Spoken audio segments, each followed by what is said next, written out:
doing capoeira and karate and all different things. What impact do you think that has on him when he's standing and expecting the guy moving one way and then you're kind of doing that stuff? You said it best. It forces a man to react off of my creation. He is not creating his own setup. It is simply he is reacting. So when you're reacting and not creating, you're in trouble. And then factor in with the punch power and the precision.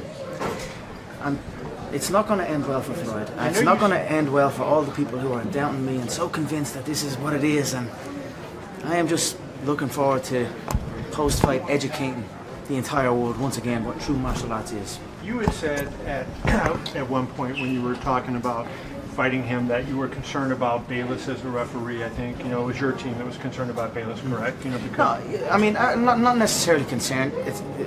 There's no concern. It's just simply his views. He went public on what he thought the fight was. He dismissed it, or like multiple people in the boxing industry. So straight away, he can't be involved in the event. If he has a conflict of interest in it and he is a certain way, you cannot be involved in it. So I guess my question out of that, Conor, would be then, are you concerned about a boxing specific referee who may not understand those movements you're doing, and when you're doing that would say, hey, let's go fight and try to get you to fight in a more traditional boxing manner? Everything is legal. Everything is legal that we have been doing here. I mean, we have brought in, I've had a referee present at every single spar. I've had a Hall of Fame referee, Joe Cortez, here in Vegas. I mean, if that doesn't show the boxing community that I'm taking this seriously, taking these rules set seriously and looking to abide by this, and of course I'm going to play to the rules and I'm going to implement my own stuff, but we are prepared. I mean, you don't have, go ask Joe what the preparation has been like. You know what I mean? We are prepared here. So he's my neighbor, right? Yeah, I will. So it will be unusual to everyone watching and to Floyd, of course, but that's not my problem. So Conor, they will study it after it's done. Conor, what's your response to Paulie leaving camp and what he said about you? It shows his character, in my opinion. He was looking for an exit. The spars were not good for him. He took a lot of head trauma. Straight after it, we were worried. The sparring partners were actually telling us when he was dropped back to the home that he was stumbling out of the car after the 12-rounder. He was knocked down. He was flattened against the ropes. Multiple times the ropes kept him on his feet. We were worried about him. We thought the worst was that to happen. You know what I mean? He was certainly badly concussed. And then he just got out of there and went running. And I don't know. I mean, I don't mind Paulie. He came in. He spoke a hell of a game previous. Very disrespectful to the skill set. Very disrespectful to the discipline. But no matter what a man says, if they show up and try to answer that and try their best, you've got to give respect, and that's what happened. He showed up, he tried his best. It didn't go his way, he got his ass whooped, he got his pride dented, and then he wanted a way out. What better way for a guy like him to exit under a load of questions and mysterious, you know what I mean? So, under a load of questions, so... What's your response to the way he says you've been treating your sparring partners as far as the house they're staying at? I think it's ridiculous. I mean, we have multiple houses over here. He can say what he wants. The guy is a mouthpiece. I don't know what else to say. He came in, he got his ass whooped, he got his ego badly dented, and that's it. I mean, we sent the footage of the knockdown, we sent the footage over, and I don't think they are refusing to show it. So he was flattened. What can I say? He got his ass whooped. But I like the guy. He's all right though. He's kind of like a lovable mouthpiece. Do you know what I mean? But he's all right. You know what I mean? So, but it did not go well for him. So, when I was hearing all the stuff he was saying, I was like, it's concussion talk. The man is badly concussed. I mean, look at his face. He was bust up bad. As far as the images that got leaked, let me clear this. I didn't leak no images. The image I leaked and the image I released, the only image I released was the original one where my hands were behind my back, and that was in response to the comment where he said. He went on a big quote, and one of the comments in the quote was, "I will beat him with one hand tied behind my back." So I released one picture with me whooping his ass with both hands behind my back. No connecting to the face shots, no him getting slapped around the ring, nothing like that. After the second one, he went on his world tour, or after the first one, he went on his world tour and came back. He got his ass whooped and he got dropped. One of the pictures got leaked. I don't know how it got leaked. When I found out, I pulled it back. obviously the internet's the internet, it blew up, and then he had such an ego about it and so much pride, and then he went running. But it worked out perfect for him because he didn't want to show up and go again. He couldn't. It's just, it wasn't in him. So that's it. It worked out great for him. He got to exit under a cloud of questions and exactly what a mouth like him wants. So that's Any concern he might speak to Floyd? Sorry? Any concern he might speak to Floyd? Let him speak. I'm sure he has. Let him speak. You can't prepare for me. You can't prepare for me. You can't prepare for the movement. You can't prepare for any of it. He can sit here and watch this, and I'm sure he has been watching that. Let him watch. Let him try and study. But you cannot prepare for this. There's nobody in the game that moves like me, that strikes like me, and that has the confidence like me. So let them speak. Let them talk. It's all good. Conor, can you describe how you're going to take out Floyd? Yeah, you vision it? Do you see it? I'm going to knock him out bad. I mean, he's too small. I know he's fast. I know he's got good reflexes. I know he's experienced. I don't care. I hit you, you fall, and that's it. He will be unconscious. If we go 8 rounds, or if we go 8 ounces, which we are very close to, I believe, there's commission hearings and all, so I'm very pleased about that. He will be unconscious inside 2 rounds. Really 1 round. Only for the 10-second count, I will give him maybe surviving into the second. But if it's not, and it's 10 ounce, maybe 4 rounds. But under 4 rounds, he is certainly unconscious. And that's it. Just to finish up on that Paulie thing really quick, Chris Van Eerden also made the same comment about you, and both of those guys said it was dirty pull to release. Now I know you said you didn't release Paulie, but Chris Van Eerden made that same comment.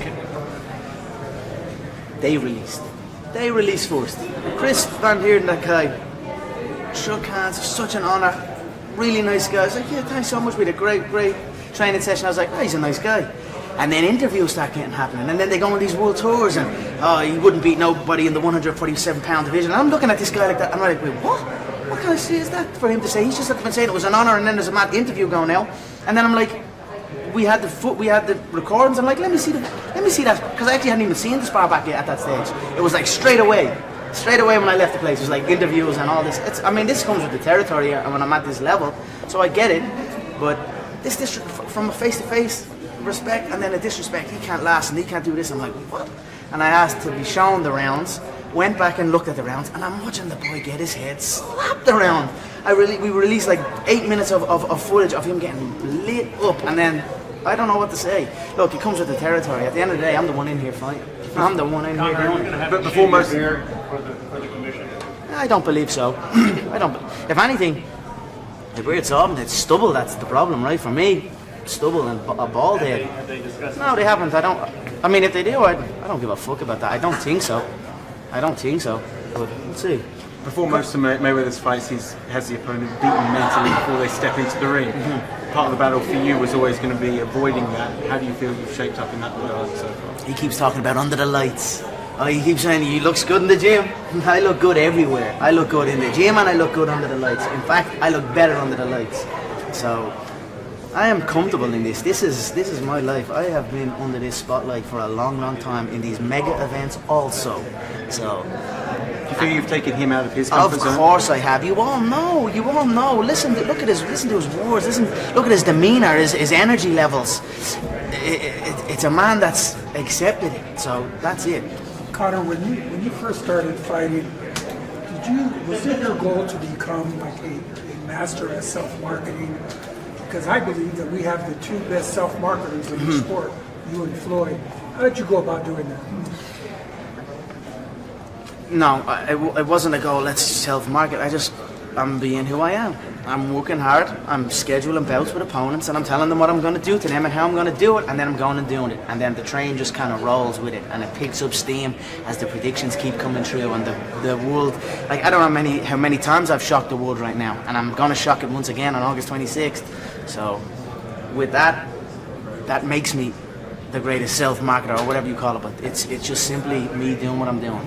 Scheduling bouts, telling them exactly how I'm going to do it, in what round, and then it happens, and then wow, shock, and then on to the next one. And this one is supposedly the big one. Waiting to see when he falls, how you all write him off after this, and it just, he becomes like Aldo. Aldo was him at one stage, then he just becomes nothing, and it's just another day for me. It's just something I'm used to seeing. I'm used to the way people react to me coming into a fight. I don't know how many times they've labelled me a joke. he's a joker. What's this? What way is he moving? What way is he hitting? What way is this? He doesn't stand a chance. And then the poor guy who's in there that faces me has to deal with it, and then he's unconscious, and then on to the next one, and then there's more questions and more doubts, and this will just continue until I call it a day. When you say they, like, you know, I remember the Aldo fight. I think it was, you know, maybe slight edge to him because a lot of people were picking him to win that fight. So, like, who in that fight? I know most people were picking Floyd in this fight, but in that fight, who? We're talking about a 10-year undefeated run and the only featherweight champion in the world. I know, like I said, it's easy to look past it now because it's done, and Aldo's been slept in 10 seconds. It's actually, it's like your brain can't even realize what way you were thinking before that, because it's just, that was nothing, and then it becomes nothing to everyone. It's like, it's impossible. It's impossible until it gets done, and when it gets done, it's the most easiest thing, and everybody can do it. I'm just used to hearing it. I'm used to feeling the energy about it, and then I'm used to seeing what happens to everything after. How big of a deal is his age? You said you watched that workout yesterday and saw fatigue in him. Yeah, I think his age, I think his size are big factors in it. I mean, maybe not so much the age, but certainly the size. Because what? He's too small. Like, he's not gonna take the shots. You ain't never seen me troubled by no small man like that. And that's Australia. You're talking. You can say what you want. Nate was 200 pounds. Nate was 200 pounds. This man is 150. And if he's not 150, he's out of shape. If he's 154, 155, 156, he's too heavy. He needs to be leaner to be in peak physical condition. 150, I'd say he's in peak. So if he comes in any heavier than that, he's not in peak physical condition. If he comes in at 150, he's in peak physical condition, but he's 150 pounds. I'm going to be 170 plus on the night. I don't know what else to say. It's over before it even begins. Trust me on that. Yesterday he said that you're weighing 160 right now, is that correct? He knows nothing. He thinks he knows. Maybe he's on the phone to Paulie. I don't know, but Paulie also knows nothing. So he can think what he wants. How much thought do you give to the historic judge's decision that that's a victory for you? Do you buy into moral victories like that just making it to a decision would be a win for you? I'm going to spark him. I don't care about all that. I'm going to come forward, go at him. He's saying he's going to come at me. I tell you what, right? He said he's going to come at me. I'm telling you all, I'm going to go at him. Let's see who takes a first back step. That'll be the first win or loss in the fight. Who takes a back step first? So you can all sit there ringside and watch it and say, okay, Floyd took a back step first. That's the first defeat of the fight. So there you go. We'll see what happens on the night. How much thought do you give to the historical aspect of this fight? I know the fight's very close now, but do you think about the position this fight is history. This is never before been done stuff. Two men at the pinnacle of the game in their both sports. You know what I mean? It's historic, and I mean all the way through from the world tour to the interest, and it's just, I'm just grateful to be a part of it. And there's not a second goes by that I don't sit back and embrace it all. Like that whole world tour, after the press conference over up, I just went back and was looking at the imagery, the video footage, and I was like, you know what, this is stuff that lives on long after I'm gone, and that's just something I'm grateful for. Did you watch the Ali Inoki fight, or were you aware of it? Yeah, I watched it, but it was like the build-up. You can't really see much of the build-up. You know what I mean? It's a different time, but the fight was very interesting. Now I believe Ali was kind of set up, didn't realize what he was getting in for, but that was similar, you know what I mean? Although Ali was going for a mixed rules bout, it wasn't him calling Inoki into his game, so respect to Ali on that one, you know what I mean? That shows his character. It was a crazy fight. Inoki set down, pulled guard is the term we call it, and was crawling across the floor and kicking Ali in the legs. Ali was like back trying to get him up. It was like, there ain't no referee to say get up, or you've got to deal with these problems yourself. Then also, punching downwards to be able to punch downwards, the trajectory to punch down is a skill that you must master. And if you can't keep your balance and throw, people stumble over. And it actually happened at a brief moment in time in the contest. Ali tried to reach down and tried to punch, and he ended up getting swept, and Inoki ended up on top, and the referee separated straight away. If that moment in time was left go for 5 more seconds, 10 more seconds, Inoki would have wrapped around his neck or his arm or a limb, and the whole face of the combat world would have changed right there and then. But the referee separated straight away, and then it just carried on a kicking on the floor contest, and it was kind of just got weird after that. But I don't know, it was interesting, and this is similar to that, only I'm crossing into the boxing game. He's not coming into a mixed rules bout. Now he is talking about it afterwards. I don't believe him, but we'll see. So I'm very excited that it's me that has to come out and test myself rather than him trying to test himself. Conor, how important are the Irish fans that are going to be coming over? The last couple of fights in Vegas have been huge. This is his hometown, but August last year, in the middle of the summer, the Irish took over Las Vegas. Yeah. Exactly the same this time. 100%. We roll in and you know about it. So I don't think you can prepare for the Irish invasion until you're bang in the middle of it and you're like, what's actually going on here? So it'll be an interesting mix of cultures and people that will be floating around Las Vegas. I'm interested to see how it plays out, but it's going to be one hell of a historic event for people around the world and the city of Las Vegas. So we're very excited. Conor, why are you guys trying to get the glove size change from 10 to 8? Why is that? Floyd kind of made it seem like he was trying to give you an advantage. Like here, have this. Yeah, I mean that's why. I mean he was like it was a complaint. No Mexican made gloves. No gloves made out of horsehair. It must be 10 ounce. The weight must be 154, so the gloves are 10 ounce. These are all little stipulations that were behind closed doors were going on. So I couldn't wear Mexican. I didn't even know the difference. I didn't know it. And then I got Mexican gloves, I got horsehair gloves, and I got the regular glove, and I just kind of felt the difference. I started to understand why. You know what I mean? Some of them are a puncher's glove, and some of them are more of a protective glove. So these were all things that were in the stipulation, and I was like, I don't really care. And then I let that be known publicly. I think it bothered him a little bit. He thought his manhood was being in question. And then he's like pushing for the 8 ounce. Great, I'm ready. I fight, like I said, I fight in 4 ounce. So, whatever. It looks like it's going to happen. So. Does it say anything about the sport of boxing? If you go into his world and you beat that world champion as a world champion MMA artist, you go into that world and beat him? Like I said, I've been boxing my whole life. I've been doing this my whole life. So they think it's like, oh, it's over for boxing. It's just a weird mentality they have. It's just like, I don't know. It's a fight between two skilled athletes, two skilled fighters, and that's it. One will win, one will lose, and the world will carry on. You said that if Inoki had beat Ali, that could have changed the face of boxing. Do you think there's a similar thing as you made here? You see, that was in a mixed rules contest. This is more. It's hard for me to kind of say. I don't know, but I love the sport of boxing. Boxing has been dear to my heart my whole entire life. So I will contend in boxing bouts going forward, and I will contend in mixed martial arts bouts going forward. I will rule both with an iron fist, and that's where my mindset is. So, are you interested in promoting other boxers with your promotional company, McGregor Sports and Entertainment? We'll see where it goes. I mean, the future looks bright. So you're viewing this as more than a one-off, then? You intend to continue in competing in boxing as well? I will certainly contend in both sports. Yes, I mean. Conor, if victorious on August 26th. Can we let him answer? I mean, I could say, hey, you're afraid of a real fight, motherfucker. Get over here. If you want to fight me, fight this. But I will have fun. I mean, I like it over this side. It's good. The build-up is good. The preparation is good. I love the sport of boxing. I love the sport of mixed martial arts. I just love fighting. So wherever there's a fight, you'll see me. And if I'm not actually preparing for a fight somewhere on planet Earth, I'm fighting somebody. So that's just the way I have always been. Boxer? Who, historical fighters, who have you enjoyed watching? Roy Jones. I like Roy Jones a lot. I've been a big fan of him. Muhammad Ali, of course.